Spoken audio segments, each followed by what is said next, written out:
అఖండ సద్గురుభ్యో తత్వం ఇది ఒకటే అని తెలియజేసుకునే లక్షణం ప్రతి ఒక్కరికి అలవాటు పడాలి. అది విశిష్టమైనటువంటి జ్ఞానం. ఈ విశిష్టమైనటువంటి జ్ఞానం ఎవరికి కలుగుతుంది అంటే నిరంతరం ఆ గురునామ స్వామికి గురు స్వరూపం అంటే అనంతమైనటువంటి సృష్టికి పూర్వం ఏ స్వరూపం అయితే ఉందో ఆ స్వరూపం పేరే గురు స్వరూపం. అది నిర్మలమైనటువంటి నిశ్చలమైనటువంటి అఖండమైనటువంటి చైతన్యవంతమైనటువంటి జ్ఞానస్వరూపం. దాని పేరు అఖండ ఎరుక. సృష్టికర్త పేరేంటి అసలు నిజానికి అఖండమైనటువంటి జ్ఞానం. ఇది సూక్ష్మంగా ఉందో స్థూలమైంది, సూక్ష్మ రూపంలో ఉందో స్థూలంగా విస్తరించింది. అంటే సూక్ష్మం అంటే ఏంటి? చిన్నదని కాదు దాని అర్థం. సూక్ష్మం అంటే నువ్వు అందుకోలేనటువంటి జ్ఞానం. ఏది నీకు కళ్ళజోడు ఉంది, కళ్ళజోడు నాకు కళ్ళు కనపడవు, అంటే అక్షరాలు కనపడవు, అలికేసినట్టు ఉంటాయి. నువ్వు పెట్టుకుంటే స్పష్టంగా కనిపిస్తుంది. అంటే ఒక ఆధారంలో ఉంటేనే తప్ప స్పష్టత తెలియనటువంటి స్వరూపంగా సూక్ష్మంగా ఉండడాన్ని అది అంటారు. అంటే మనకు ఉన్నటువంటి ఇంద్రియాలకు శక్తి దారకపోతే దాన్ని సూక్ష్మం అంటారు. ఇంద్రియాల శక్తి పనిచేసి వాటిని తెలుసుకోగలిగి దాన్ని స్థూలం అంటారు. ఇదే వేరు. ఇది ఎలా నువ్వు తెలుసుకోవాలి పరిశీలన ద్వారా. ఇంద్రియాలకు అందేదంతా కూడా స్థూలమైనటువంటిది, ఇంద్రియాలు కూడా అందనటువంటిది సూక్ష్మమైనది. ఇప్పుడు ఆత్మకు ఏదంటే ఇంద్రియాలు కూడా అందదు. ఈ ఇంద్రియాలు నిరీంద్రియాలు, ఇంద్రియాలకు రాజేంటి? ఏంటి ఇంద్రియాలకు రాజు? మనస్సు. ఈ మనస్సు నిరీంద్రం అయితేనే ఆ నిరీంద్రమైనటువంటి వస్తువు అయినటువంటిది తెలియబడుతుంది. ఈ మనసు నిరీంద్రం అయితే నీకు సాధన కావాలి. నువ్వు అనేక జన్మల సంస్కారం నిన్ను బాధిస్తూ ఉన్నటువంటి ఈ సృష్టిలో ఒక ఖండ రూపంగా పుట్టావు నువ్వు. ఈ ఖండ రూపంగా ఉన్నటువంటి మిశ్రమ జ్ఞానం నీలో ఉన్నందువల్ల అది ఒక కేంద్రీకృతమైనటువంటి విశిష్ట జ్ఞానంగా మారితేనే తప్ప నువ్వు ఆ జ్ఞానాన్ని నీకు ఉపయోగపడేలాగా వాడుకోలేవు. అంటే అది ఏం చేయాలి? దానికి ఒక స్వరూపం. నిర్మల ఆకాశమే ఆయన స్వరూపం, మహాకాశ స్వరూపం. మనం నేనైనా నువ్వైనా అంతటా ఉన్నటువంటి నిజమైన స్వరూపం ఏదైనా ఉందంటే ఏంటది? మహాకాశ స్వరూపం. మనమంతా ఎవరో మహాకాశ స్వరూపం. ఈ మహాకాశ స్వరూపులుగా ఉన్నటువంటి భావాన్ని ఎల్లప్పుడూ గుర్తు చేసుకుని రోమాంచితం అయిపోవాలి. ఈ విషయం నేనంటే ఫలానా కాదు, నేనంటే ఆ మహాకాశ తత్వాన్నే నేను. ఈ మహాకాశమే ఆత్మక శరీరంగా ఉన్నది. అంటే ఏంటి? నీకు ఈ ఆకాశం గురించి స్పష్టత నీకు వచ్చిందంటే ఈ ఆకాశం అంటే నీకు కనిపిస్తున్నట్టు 6-7 ఆకాశం పేరు చెప్తారు కదా, ఆడి జోలికి వెళ్ళకూడదు. ఆకాశం అంటే నీకు నాకు మధ్యన నిర్మలంగా ఉన్నటువంటిది ఇది ఆకాశం. ఈ నిర్మలంగా కనిపిస్తున్నది ఈ ఆకాశమే ఆకాశం. ఈ ఆకాశం పేరేంటి? ఖగోళము అన్నారు. ఖ అంటే ఆకాశం, ఖగోళం అన్నారు.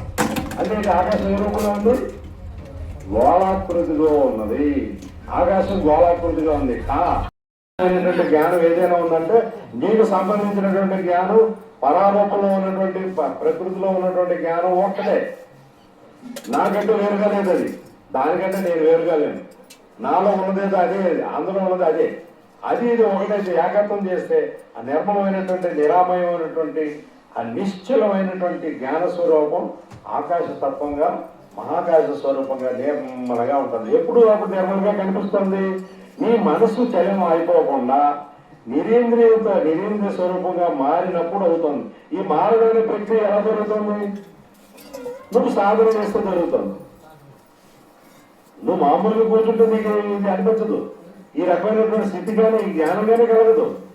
ఎప్పుడు కలుగుతుంది? నువ్వు అనుష్ఠాన పరుడు అయి ఆ మంత్రస్థితి కలిగినప్పుడు నిర్మలమై నీ శరీరం నిర్మలం అవుతుంది.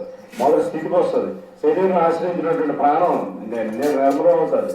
మనస్సు శాంతం వస్తుంది. నిర్మలంగా నిశ్చలంగా ఉండి ప్రశాంతంగా నువ్వు ఆలోచించి చేసి ఆ మంత్రాన్ని అనుష్ఠానం చేస్తూ ఉంటే మంత్ర స్వరూపం నువ్వు అవుతావు. మంత్ర స్వరూపంలో ఉన్నటువంటి భావం అంతా నీదవుతుంది. నిర్మలమైనటువంటి తత్వం నువ్వు అయినప్పుడు ఆ శరీరం ఏదైతే నీకు తోచబడుతుందో అదే అధిష్టాన దేవత యొక్క స్వస్వరూపం, అదే నీ యొక్క రూపం. అంతా ఉంది. శరీరం మొత్తం ఉంది. జ్ఞానం ఇక్కడే ఉండలేదు, ఇక్కడే లేదు. జ్ఞానం ఇక్కడే ఉంది, కేంద్రీకృతమై ఇక్కడ నుండి మొత్తం అంతా ప్రదర్శిస్తుందనంట. ఏం కాదు, కన్ఫ్యూషన్ అయిపోతారు. అలాగే ఆలోచించుకోకూడదు. అందుకని ఈ ముక్కు కోసం చూడండి, ఈ కేంద్రీకరణ చేసి ఇక్కడ చూడండి, అంతరంగంలో చూడండి, ఈ విధంగా చూడండి, ఆ విధంగా కళ్ళు మీదకి తెలాల్సి చూడండి అని యోగాభ్యాస వాళ్ళు రకరకాలుగా చెప్తారు. ఏది చెప్పినప్పుడు ఒక బీజ రూపంలో చిన్న వెలుగుతూ ఉంటుంది, అదేనండి జ్ఞాన స్వరూపం. ఆ జ్ఞానం అంటారు, వెలుగా జ్ఞానం అంటే. ఆత్మ అంటే ఇక వెలుగా జ్ఞానం. చిన్న ఒక బీజం, చిన్న బియ్యం గింజలా కనిపించే వస్తువా? బియ్యం గింజలా కనిపించే వస్తువా జ్ఞానం అంటే? ఆత్మ అంటే వెలుగుతూ ఉంది. వెలిగింది చిన్న గట్టిగా దగ్గరికి వచ్చి కళ్ళు గట్టిగా నొక్కితే జిగేయమంటది. లేదు తెలుసుకొని రూపం వహిస్తే కానీ ఈ స్థితి నీకు దూరపడలేదు. ఈ స్థితే ఆరక్షణమైన అనుభవించు అంటుంది గురుగీత. మనం వచ్చిన మనం ఈ పారమార్థిక తత్వాన్ని తెలుసుకోవాలి. అంటే ఇది ఒక్క అవక్షణమైన మనం ప్రతి ఒక్కరం ఈ స్థితిని అనుభవించాము అని అంటే మనం ఎంతకన్నా మించి సాధించాల్సింది ఏం లేదు. పరిపూర్ణం అంటారా? ఇది ఎప్పుడైనా తెలుస్తుందో దాన్ని చాలా సులువుగా తెలుసుకుంటారు. దాన్ని చెప్పేది నెక్స్ట్ చెప్పడం జరుగుతుంది. అందరూ ఈ అనుష్ఠాన పరులై ఈ ఆధ్యాత్మిక చింతనతోటి ఏక రకమైనటువంటి ఒకే స్వరూప లక్షణాన్ని తెలుసుకోగలిగితే మనం అంతా ఇక్కడ ఉన్నటువంటి ఆత్మీయ సోదరులు అందరం ఒకే మనసు కలిగినటువంటి వాళ్ళం, ఒకే లక్ష్యంతో కృషి చేస్తున్నటువంటి వాళ్ళం.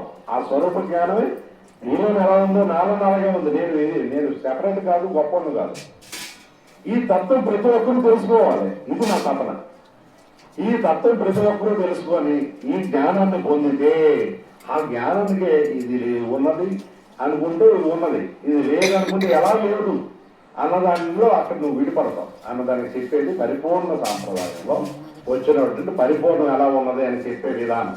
అది స్వయం బ్రహ్మమయం భూత్వ తత్ పరం చావలోకి అప్పటిదానికి క్వాలిఫికేషన్ రాదు. ఇది నువ్వు అయి చూడ ముందు. దీని తర్వాత నువ్వు కాని వస్తువు, నువ్వు లేని వస్తువు ఇంకోటి ఉంది అని చెబితే నువ్వు చూసే లక్షణంగా నీకు అప్పుడు జ్ఞానం కలుగుతుంది. ఉన్నదే పరిపూర్ణం, లేని ఎరుక ఒక మాటగా చెప్పకూడదు. అది నువ్వు ఆ స్థితి అర్థమవుతుందా?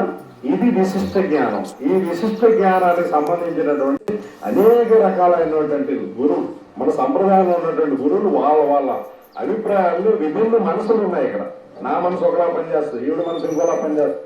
ఒక్కొక్కరు వాళ్ళకున్న చేసే ఆ పరిసరాల ప్రభావం వల్ల ఒక్కొక్కరు ఉన్నటువంటి విధి విధానంలో వాళ్ళ మనసు కూడా వేరే రకంగా పనిచేస్తూ ఉంటాయి. లక్ష్యాన్ని మాస్టర్ గారు ఉన్నారు, పాఠం ఒకటే చెప్తున్నారు, అందరికీ ఒకటే. కానీ విభిన్న మనసులు విభిన్న రకాలుగా ఆలోచిస్తున్నాయి.